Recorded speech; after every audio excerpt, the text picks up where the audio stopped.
All right, let's get right into it. We're talking about Tata Consultancy Services, TCS. They're an absolute titan in the global IT space. But right now, the company is at the heart of this really fascinating puzzle for investors. And today, we're going to unpack it. I mean, for almost 60 years, TCS has been a complete powerhouse. They're not just some vendor you hire. They are woven into the very fabric of the world's biggest companies.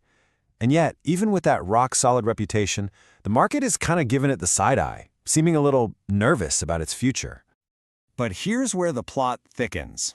A recent, super in-depth investment report dug through all the noise, all the uncertainty, and it landed on this incredibly strong, no-nonsense conclusion. Buy the stock. Not a maybe, not a hold, a straight-up buy. And that right there is the big question, isn't it? Why would an A-list company with a screaming buy recommendation be getting the cold shoulder from the market? What's going on under the hood that's creating this dilemma for investors? Let's break it all down. So the whole argument really boils down to this one simple, kind of strange idea. All the evidence suggests TCS is a top-shelf, high-quality company that for some reason is sitting on the discount rack right now. Okay, let's look at the numbers. A key metric is the price-to-earnings ratio. Right now, it's sitting at 26.8. Now, that number by itself doesn't tell you much, but the real story is when you put it next to its history. Its average over the last 5 years was over 31. So this tells you the market is valuing TCS more cheaply today than it has for a while, which means it's baking in some caution about the future. But that caution seems to completely clash with this number, $39.4 billion.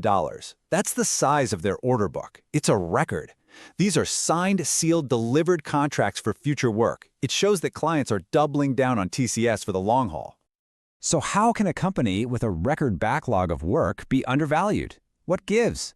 Well, to figure that out, we've got to understand what makes a company high quality in the first place. And it all comes down to this really cool concept called a competitive moat. Yeah, think of it just like a medieval castle. A wide moat is this incredible defense system that protects a company from all its rivals, letting it rake in profits for a long, long time. It's really the secret sauce that separates the good companies from the truly legendary ones. So what's TCS's moat made of? Well, it's a bunch of things. Market leadership, a powerful brand, a special delivery model, but the big one, the most important one, is high switching costs. Just imagine you're a giant bank. TCS is so deeply tangled up in your most critical operations, trying to rip them out and plug someone else in would be an absolute nightmare. We're talking huge costs, massive risks. That's a heck of a defense.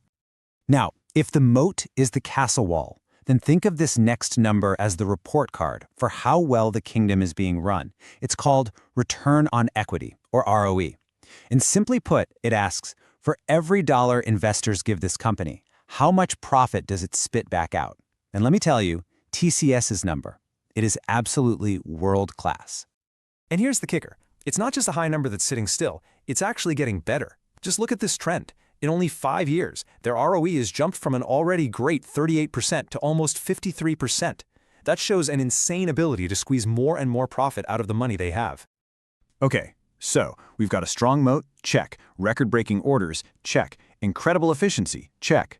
This sounds like a perfect company. So, where's the problem? Well, there is one, and it's a big one that's been hiding in plain sight for years. For years and years, the game plan at TCS was super simple. You want to make more money? You hire more people. It's a linear game. You add a person, you add revenue. The entire IT services industry was built on this model. But that playbook, well, it's starting to hit a wall. Just look at the math here. Over the last decade, revenue doubled from $15 to $30 billion. That sounds awesome, right? But to do that, their headcount also had to pretty much double. So what happens when you divide the revenue by the number of people? It's flat. Totally flat. For a decade. The company got bigger, but not one bit more productive per person. And here's another little red flag. If you look at one number, their operating margin, everything seems fine. It's nice and stable. But then you look at what really matters, the actual cash in the bank, the free cash flow margin, and whoa, that's been shrinking. It tells you that turning profits on paper into actual cash in your pocket is getting tougher, maybe because they have to give clients better payment terms to keep that order book full. And this is the classic innovator's dilemma, right? You're this hugely successful company, but the very thing that made you successful is now becoming your biggest weakness. So what do? You don't just tweak things around the edges, you go big. You make a massive, high-stakes bet on the future.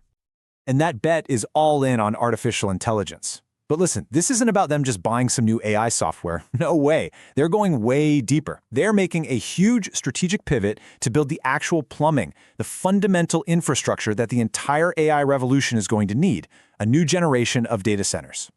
And this plan is, well, it's bold, and it's expensive. They're throwing $1 billion at this just to get started, building these superpowered data centers designed to handle the insane energy demands of AI. The goal here is to stop being just a user of AI and start being the one who provides the very foundation AI runs on. And this right here, this is the whole point. This entire billion-dollar initiative is designed for one reason: to finally break that old linear model. The mission is to build a business that can grow its revenue much faster than it grows its workforce, to finally solve that stagnant productivity problem once and for all. So how will we know if this huge bet is actually paying off? Well, you've got to keep your eyes on this dashboard. These are the 3 main warning lights. If their operating margins start to slip, if that cash flow problem gets worse, or if that massive order book doesn't actually turn into faster revenue growth, then you'll know the strategy might be in trouble. And make no mistake, the company's leadership is being crystal clear about this. This is not some little side project or experiment. This whole data center plan is the absolute cornerstone of a much bigger 5-part strategy. The ambition is nothing less than transforming TCS into the #1 AI-focused services company on the planet. Which brings us right back to that core dilemma. Is this a brilliant masterstroke that's going to redefine this company for the entire AI era? Or is it just a costly billion-dollar roll of the dice on a future that no one can really predict? The answer to that question is going to write the next chapter for this IT giant.